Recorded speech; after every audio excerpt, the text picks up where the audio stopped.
अस्सलाम वालेकुम दोस्तों, स्वागत है आप सबका एक और डिटेल ज्योग्राफी लेक्चर में। आज हम रिसोर्सेज एंड डेवलपमेंट चैप्टर का तीसरा और लास्ट कंसेप्चुअल लेक्चर पढ़ने वाले हैं। इस लेक्चर में हम कंजर्वेशन ऑफ रिसोर्सेज से लेकर लैंड रिसोर्सेज, लैंड यूटिलाइजेशन और लैंड यूज पैटर्न को बहुत ही डिटेल में समझेंगे। हर कंसेप्ट को बेसिक से एडवांस्ड लेवल तक एक्सप्लेन करेंगे ताकि बोर्ड एग्जाम्स, कम्पिटिटिव एग्जाम्स और जनरल अंडरस्टैंडिंग सब स्ट्रांग हो जाए। दोस्तों, मैंने ये लेक्चर जो है ऑलरेडी रिकॉर्ड किया था, बट कुछ एडिटिंग की वजह से उसमें साउंड नहीं आ रही थी, तो इसको हम जो है कुछ इसके 3-4 पार्ट्स रखेंगे। बट ये रिकॉर्ड आज ही होने वाला है, तो बाद में इसको आप पार्ट्स में देख सकते हैं। और आज हम इस चैप्टर को यहीं पर ख़त्म करेंगे। 2-3 पार्ट जो हैं इसकी वीडियोस बनाएंगे, तो इस चैप्टर को हम आज यहाँ पे क्लियर करेंगे। फिर अगली वीडियो में हम इसकी एक्सरसाइज करेंगे, देन ये चैप्टर ख़त्म हो जाएगा। तो चलिए दोस्तों, बिना टाइम वेस्ट किए करते हैं शुरू अपना टॉपिक। स्क्रीन पर आप देख सकते हैं conservation of resources. Conservation of resources. तो दोस्तों, सबसे पहले समझते हैं कि कंजर्वेशन होता क्या है। कंजर्वेशन का सिंपल मीनिंग होता है बचाना और समझदारी से यूज़ करना, लेकिन जियोग्राफी में इसका मीनिंग थोड़ा और बड़ा होता है, पता है आप सबको। कंजर्वेशन का मतलब है नेचुरल रिसोर्सेज का इतना ही यूज़ करना जितनी ज़रूरत हो और फ्यूचर जनरेशन के लिए भी उसे बचा कर रखना। ठीक है जी, यानी हम रिसोर्सेज के मालिक नहीं हैं, हम सिर्फ केयर टेकर हैं। आज जो पानी हम यूज़ कर रहे हैं, जो फॉरेस्ट हम देख रहे हैं, जो मिनरल्स हम निकाल रहे हैं, ये सब फ्यूचर जनरेशन की भी प्रॉपर्टी है। इसलिए हम इनका मिसयूज़ नहीं करना चाहते, ठीक है, या इनका मिसयूज़ हमें नहीं करना चाहिए। दोस्तों, अब सवाल ये आता है यहाँ पे कि कंजर्वेशन की ज़रूरत क्यों पड़ी हमें। ठीक है, एक ज़माना था जब पॉपुलेशन बहुत कम थी, इंडस्ट्रीज़ नहीं थी, मशीन्स नहीं थी, तब रिसोर्सेज बहुत धीरे धीरे यूज़ होते थे। लेकिन इंडस्ट्रियल रेवोल्यूशन के बाद फैक्ट्रीज बढ़ने लगी, पॉपुलेशन बढ़ने लगी, सिटीज़ बढ़ने लगी, कार्स बढ़ने लगी, इलेक्ट्रिसिटी की डिमांड बढ़ने लगी, माइनिंग बहुत फास्ट होने लगी। रिजल्ट क्या हुआ? रिसोर्सेज बहुत तेज़ी से कम होने लगे। इसी वजह से कंजर्वेशन की ज़रूरत महसूस हुई। अगर कंजर्वेशन ना हो तो क्या होगा? दोस्तों, सोचो, अगर हर दिन लाखों पेड़ काट दिए जाएं तो क्या होगा? रेनफॉल कम होगी, टेम्परेचर बढ़ेगा, एनिमल्स के घर खत्म हो जाएंगे, फ्लड और लैंडस्लाइड बढ़ेंगे, सॉइल एरोजन बढ़ेगा। इसी तरह अगर ग्राउंड वाटर बिना सोचे समझे निकालते रहें, एक दिन वेल्स और हैंड पंप्स ड्राई हो जाएंगे, कोल और पेट्रोलियम को अनलिमिटेड यूज़ करेंगे, एक दिन ये कम्प्लीटली फिनिश हो जाएंगे। इसलिए कंजर्वेशन बहुत इंपॉर्टेंट है। दोस्तों, रिसोर्सेज कंजर्वेशन का जो है वो मेन एम क्या है? नेचुरल रिसोर्सेज को वाइजली यूज़ करना, फ्यूचर जनरेशन के लिए बचाना, एनवायरनमेंट को प्रोटेक्ट करना, डेवलपमेंट से एनवायरनमेंट के बीच बैलेंस बनाना। इसी बैलेंस को सस्टेनेबल डेवलपमेंट कहते हैं। क्या कहते हैं जी? Sustainable development. दोस्तों, ये जियोग्राफी का बहुत इंपॉर्टेंट वर्ड है। 1987 में ब्रॉडलैंड कमीशन ने सस्टेनेबल डेवलपमेंट को डिफाइन किया था। क्या डेफिनेशन थी इसकी? प्रेजेंट जनरेशन की नीड्स को फुलफिल करना बिना फ्यूचर जनरेशन की नीड्स को कंप्रोमाइज़ किए हुए। ठीक है जी।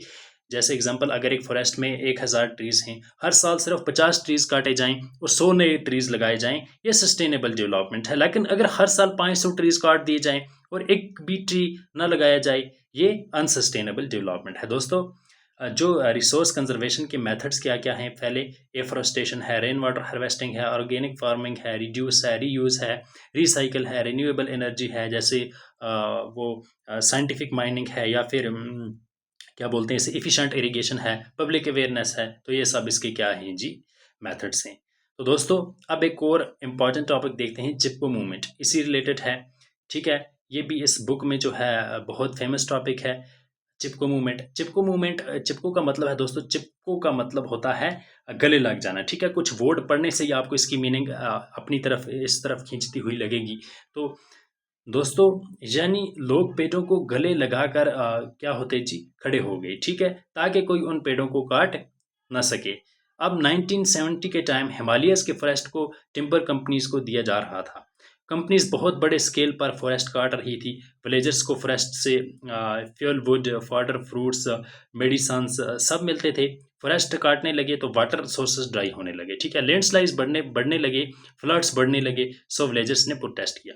कब स्टार्ट हुआ जी आप प्रोटेस्ट? 1973 में चमोली डिस्ट्रिक्ट जो प्रेजेंट है उत्तराखंड के अंदर। कौन कौन लीडर था उस टाइम? सुंदरालाल बुगाना, और वो था उसमें चांदी प्रसाद भट्ट, गौरा देवी थी जो काफ़ी फेमस वुमेन थी। उसमें सबसे फेमस इंसिडेंट जो गौरा देवी और विलेज वुमेन ने पेड़ों को गले लगा लिया, वुमेन जो थी उन्होंने अहम रोल जो है किरदार निभाया। उस टाइम कंट्रैक्टर्स पेड़ नहीं काट सके जब सब एक साथ हो गए।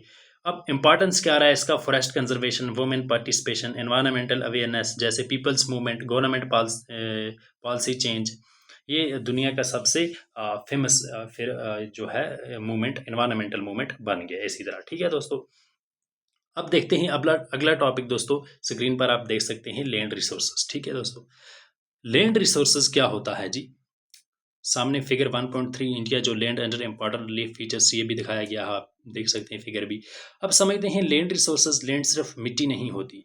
लैंड का मतलब होता है अर्थ की ऊपर सॉलिड सरफेस जहां हम रहते हैं, रोड बनाते हैं, एग्रीकल्चर करते हैं, इंडस्ट्रीज लगाते हैं, या फिर माइनिंग करते हैं, फॉरेस्ट होते हैं, सब कुछ लैंड पर डिपेंड करता है। इसलिए लैंड को सबसे वैल्यूएबल नेचुरल रिसोर्स माना जाता है।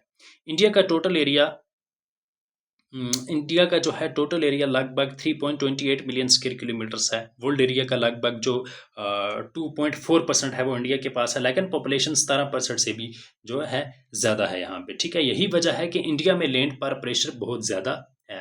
अब लैंड लिमिटेड रिसोर्स है, लैंड को मैन्युफैक्चर नहीं किया जा सकता। हम फैक्ट्री में तो लैंड बना नहीं सकते, इसलिए लैंड का प्रॉपर यूज़ बहुत इंपॉर्टेंट है। दोस्तों, लैंड के यूजेस क्या क्या हैं?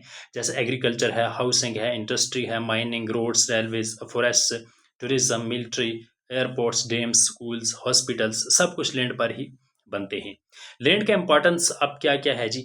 जैसे सबसे जो ज़्यादा इंपॉर्टेंट एग्रीकल्चर है, फूड प्रोडक्शन है, economic development, employment, industrial growth, या फिर हो गया जी ट्रांसपोर्ट, अर्बन डेवलपमेंट, या फिर फॉरेस्ट रिसोर्सेज हो गया जी, वाइल्ड लाइफ हैबिटेट भी इसी में आता है। ठीक है जी। अब रिलीफ फीचर्स इसके क्या क्या हैं जी? इंडिया में mainly mountains, plains, plateaus, deserts, coastal plains, इसलिए हर जगह लैंड यूज़ अलग अलग होती है। दोस्तों, प्लेन्स, माउंटेन्स, प्लेटोज आपको डायग्राम में भी दिखाया गया कितना कितना यहाँ पे एरिया है।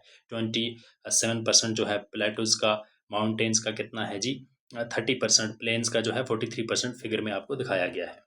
दोस्तों, माउंटेन्स जो है, माउंटेन्स में स्लोप ज़्यादा होता है, एग्रीकल्चर डिफ़िकल्ट होती है, लेकिन forests, tourism, hydro electricity, horticulture, tea gardens, apple orchards या फिर यहाँ डेवलप होते हैं। प्लेन्स में दोस्तों, प्लेन्स का मतलब फ्लैट लैंड, स्लोप बहुत कम होता है। यही इंडिया की सबसे फर्टाइल लैंड होती है। क्यों?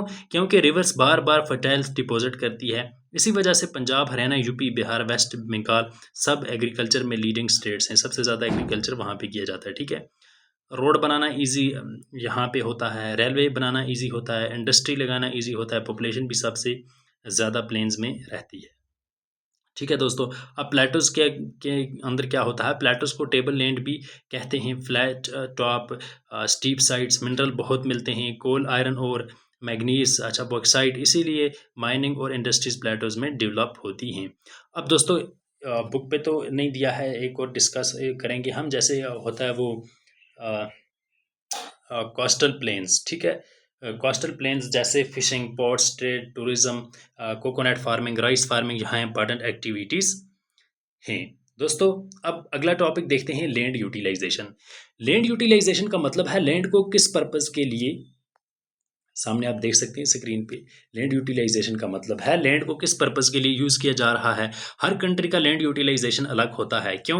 क्लाइमेट अलग, पॉपुलेशन अलग, टेक्नोलॉजी अलग, इकॉनमी अलग, कल्चर अलग, गवर्नमेंट पॉलिसीज़ अलग, इसलिए इंडिया और सऊदी अरब का लैंड यूज़ सेम नहीं हो सकता। ठीक है दोस्तों, अब ये जो वीडियो है, हम इसको, इस पार्ट को यहीं पर क्या करेंगे जी, एंड करेंगे। ठीक है, लैंड यूटिलाइजेशन, लैंड रिसोर्सेज भी हमने देखा, अच्छे से डीप बिल्कुल डिस्कस किया हमने इस टॉपिक में। उसके बाद जो है लैंड यूटिलाइजेशन भी देखा। अब अगले टॉपिक में जो है लैंड यूटिलाइजेशन को हम थोड़ा बहुत और देखेंगे, दिन हम अगला पार्ट उसका बनाएंगे। फिलहाल इस वीडियो को यहीं पर ख़त्म करते हैं, मिलते हैं अपनी अगली वीडियो में। तब तक के लिए बाय बाय, खुदा हाफिज़।